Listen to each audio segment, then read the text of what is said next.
მინდა რომ ვისაუბროთ ერთ ძალიან საინტერესო თემაზე.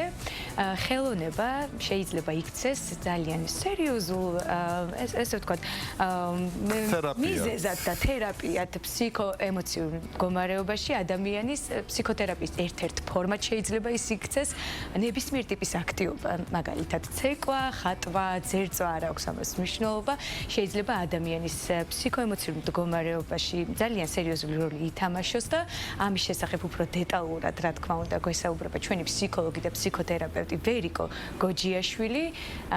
არტ-თერაპიაზე ვისაუბრებთ დღეს. ფსიქოთერაპიის ერთ-ერთ მიმართულებაზე და მინდა პირდაპირ გადმოვიდე მოგესალმებით პირველ რიგში და მინდა გადმოვიდე კითხვით თქვენთან. როგორ მოქმედებს არტ-თერაპია ზოგადად ადამიანის ფსიქოემოციურ მდგომარეობაზე? ამით რომ დავიწყოთ. და განვაგრძობ ამ კითხვის დილამშვიდობის კიდევ ერთხელ გააჩნია ბუნებრივია არტს, იმიტომ რომ ყველანაირი არტი არ შეიძლება იყოს თერაპიული როლი. კი ბატონო, მოგესალმებით, მეც მივესალმები საქართველოს და ძალიან მიხარია რომ არტ-თერაპიამ შეიძინა ასეთი მოიზიდა ასეთი ყურადღება, იმიტომ რომ წლების წინ არტ-თერაპიას ცოტა ისეთ გასართობ თემად უყურებდნენ და მაინც და მაინც არ თვლიდნენ, რომ სთავაზობდი არტ-თერაპიას, არ თვლიდნენ ასეთ თერაპიულ მიმდინარეობად და ახლა ტოლს არ უგდებს სხვა მიმდინარეობებს თუ არ უსწრებს, მე ცოტა ეგოისტი ვიქნები და ძალიან მიყვარს ეს მიმართულება. ამისთვის დიდი მადლობა ჩვენს წინამორბედებს და ძალიან დიდ ესეთ ბუმბერაზებს და განსაკუთრებით იუნგს, კარლ გუსტავ იუნგს, რომელმაც ეს მიმდინარეობა გამოკვეთა ფსიქოლოგიაში და ფსიქოთერაპიაში და აი პირდაპირ ასე ლანგრით მოგცა რომ ჩვენ მერე გავაგრძელოთ და განვავრცოთ.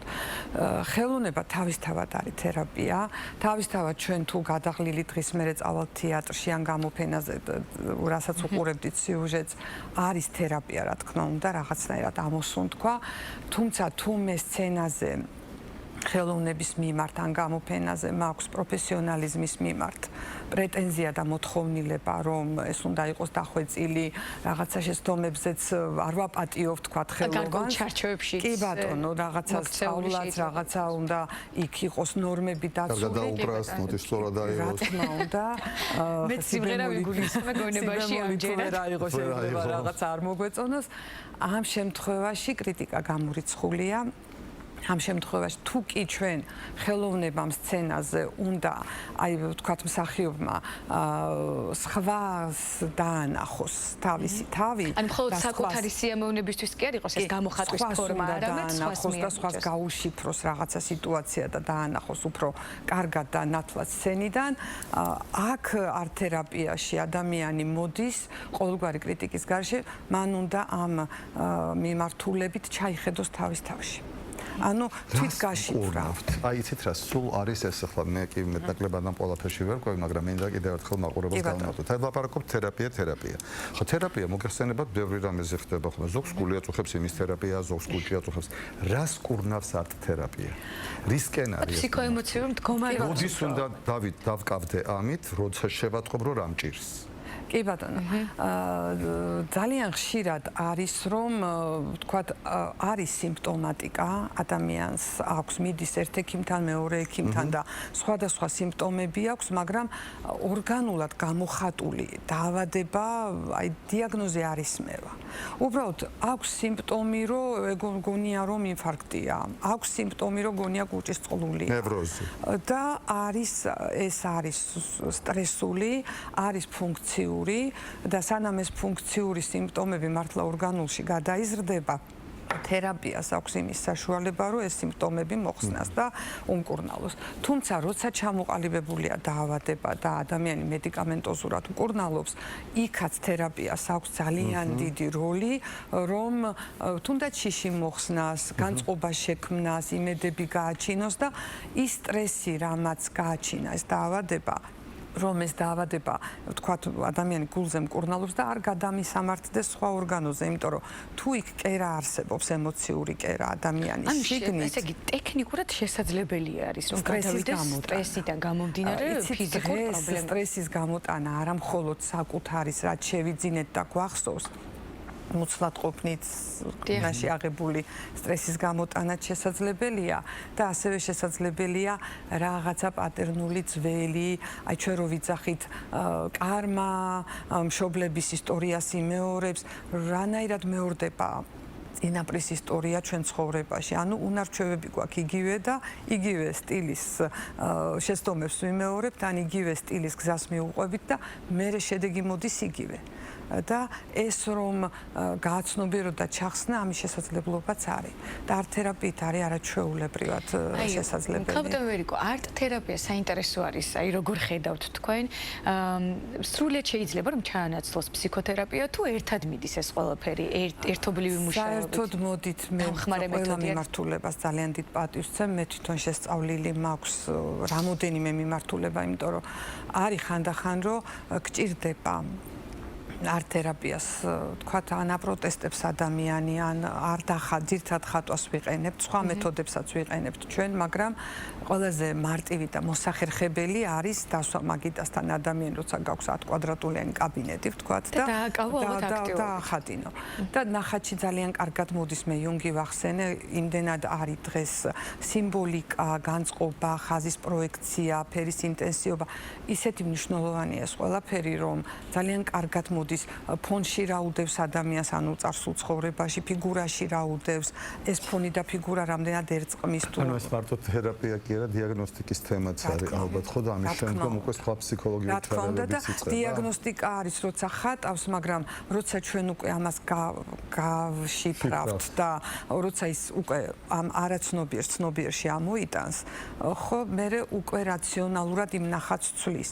ანუ შიდა პროგრამა, რომელიც დაინახა მან და აწყობს, რომელიც აავადებს, ცუდად ხდის, მაგრამ უკვე იმდენად დაპროგრამებული აქვს და იმდენად ეს ტვინის სინაფსები ამ ქცევებზე აქვს მოწყობილი, რომ რაც არ უნდა თავის თავს დაუკვეთოს, რომ მე იქ ხმას აღარ აუწევ, მე ასე აღარ მოვიქცევი, უნარჩვევები თავისას აკეთებს. ქათონ გამოდი დავაკონკრეტოთ, იცით, მაყურებელი რო არ დაიბნეს, ეს არ არის შემოქმედება და ხელოვნება. რა თქმა უნდა. რასაც ის ხნის, ანუ ამ შემთხვევაში რომ ხატვაზე რომ საუბრობთ, რომ ადამიანი ხატავს, ეს არ არის რომ ის ხატავს ხელოვნების ნიმუშს. უბრალოდ ეს არის პროცესი, რომელსაც ის ფურცელზე თუ ტილოზე თუ ასე შემდეგ ის აი ამ პროცესით არის დაკავებული. თუმცა შეიძლება ამ პროცესების შედეგად შედევრები შეიქმნას, არავინ არ იცის, მაგრამ ეს არ არის მიზანი, მე ეს მინდა ვთქვა, ამიტომ არ აგონოს ვინმეს, რომ მე რომ ხატვამ არ ვიცი და შემიძლია და რასაც არ დამიხატავს, ვერ მივალ ახლა იქ, იმიტომ რომ ეს არტი და ხატვა და მე არ ვიცი ეს ხატვა. ამიტომ ეს არ არის, მე ეს დაკონკრეტება მინდოდა ამასთან დაკავშირებით. კარგი იქნება გოგა სწორედ მაგ თემასთან დაკავშირებით, აი მიზნებზე თუ შეგვიძლია ვისაუბროთ, აი რა მიზანს აღწევთ თქვა ამ პროცესის მანძილზე, ალბათ საკუთარი თავის შემეცნება, შეცნობა, თქვა იმ ფსიქოემოციური მდგომარეობის გაუმჯობესება, გარკვეული ფსიქოლოგიური ბარიერების გადალახვა, ალბათ, ხო? კიდევ აი რა შეიძლება ამ პროცესით მიაღწიოთ? ესეთი ბევრი მსუყეთ დაგროვდა სასაუბრო, მე დავიწყე იმით, რომ როცა ჩვენ სცენაზე ვხედავთ მსახიობს, მისგან პროფესიონალიზმს ვითხოვთ, მაგრამ ჩვენთან მოსულ ადამიანს არ მოეთხოვება არც პროფესიონალიზმი, არც ცოდნა, პირიქით ვეუბნებით, რომ აი საბავშვო ბაღში ხო დაგიხატია რაღაცა ფიგურა, ორი ხელი, ორი ფეხი, თავი, ან სახლი, ან ხე, აი ამის მეტი არაფერი არ მოეთხოვება. და მე უკვე ხელი რასაც ხატავს, იქ ძალიან ბევრი რამის ამოცნობა შეიძლება და მართვა შეიძლება. მიზნის მიღწევა არის პირველ რიგში საკუთარი თავის დანახვა, აი შთაგონება სიტყვა საიდან მოდის, რომ ჩვენი გონება შთავიდეს ჩვენს სულში და აი სულის ხაზები გაშალოს, გააფართოვოს, ჩვენ თუ ერთ გატკეპნილ რაღაცა გზას ვართ დაჩვეული, კიდე სხვა პერსპექტივები დაინახოს, ადამიანის შესაძლებლობები არის ამოუწურავი, თუმცა ჩვენ მერე სავსე ვართ შიშებით, შეზღუდვებით, კრიტიკით, თვითკრიტიკით და მოსალოდნელი კრიტიკით და ეს უნდა მოიცნოს. ბავშვებში და მოზარდებში ეს ძალიან კარგად მუშაობს. ძალიან კარგად მუშაობს, ჩვენ გვაქვს ხარჯში წარმატების სკოლას, ჯგუფები გვაქვს ბავშვების, სადაც ძირითადად არტ თერაპიით მუშაობთ და მე რა თქმა უნდა სხვა მეთოდებსაც ვავითარებთ და გამოვიყენებთ, მაგრამ არტ თერაპია არის ესეთი უმტკივნეულო მეთოდი, სხვათა შორის, იმიტომ რომ ადამიანს ესე თითისქნევით არეუბნები, რომ შენ ეს თვისება, ახლა რო წახვალ აქედან, ეს აღარ გაიმეორო და ეს ან ამაზე აღარ იფიქრო. ვფიქრო, უბრალოდ ის ცვლის ნახატს.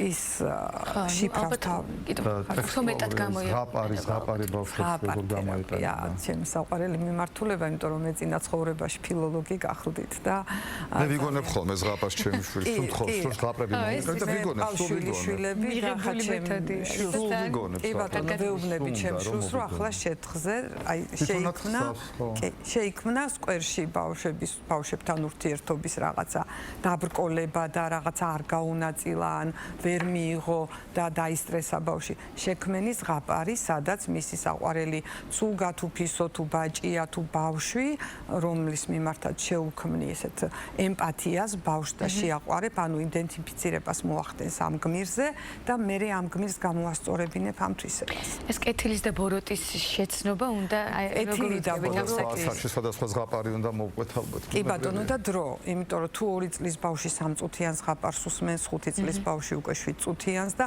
ეს უნდა მოვზომოთ, იმიტომ რომ ფინალს აღარ მოусმენს ბავშვი და დაისტრესება. იცით რა მაინტერესებს? აი მე მსმენი, ანუ აი არაცნობიერთან ურთიერთობა ცხვარის ერთ-ერთი მიმართულება, რომელსაც უწოდებენ მანდალა თერაპიას, ხო სწორია? და როგორ მუშაობთ ამ მიმართულებით? საინტერესოა და აი რას ნიშნავს, რომ აგვიხსნათ მაყურებლისთვისაც საინტერესოა. მანდალა ახლა გამოჩნდა ეკრანზე, არტ-თერაპიის ერთ-ერთი სახეობა, ყველაფერი, აი თქვენი მაგიდაც არის მანდალა. ეს არაცნობიერში რა ყველაფერი მრგვალი, იმიტომ რომ ყველაზე ესეთი მთლიანობის ყველაზე დიდი სიმბოლო არის სიმრგვალი. და მთლიანობა, მრგვალი არ გტკენს, არსად არ გეჩხვლიტება, არ გერჯობა და მრგვალი არის მთლიანობა.